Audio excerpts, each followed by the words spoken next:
It is inconceivable that over 3 years after this deadly pandemic began, no comprehensive and unfettered investigation into pandemic origins has been carried out, nor is one currently planned.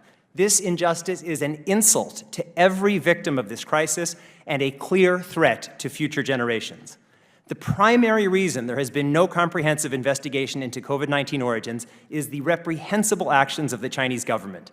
Since the early days of the pandemic, China's government has destroyed samples, hidden records, imprisoned brave Chinese journalists, gagged Chinese scientists, actively spread misinformation, and done pretty much everything possible to prevent the kind of unfettered, evidence-based investigation that is so urgently required.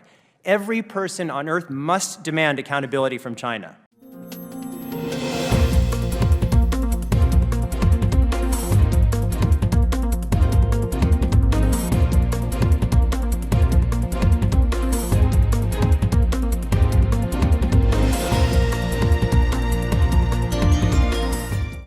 I think we've already established that the select subcommittee will try to leave no stone unturned to try to find the truth.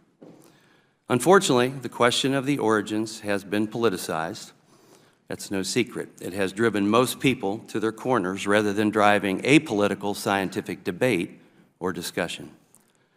Some say the virus came from nature. That, according to recent papers discussed in the New York Times, the science is dispositive.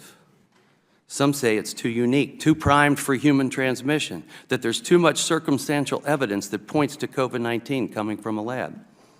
As well, in 3 years, there's been no track found to prove that COVID-19 evolved naturally from an animal or a mammal or a tick to become highly infectious to humans. The truth is, we don't know the origins of COVID-19 yet for sure. We don't have a smoking gun. For some reason that we do not yet know, leaders in the scientific community took action to attempt to convince the world that they should not take the lab leak theory seriously.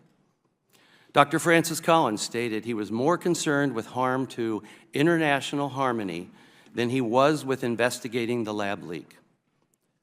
Dr. Fauci said the lab leak theory was a shiny object that will go away in time.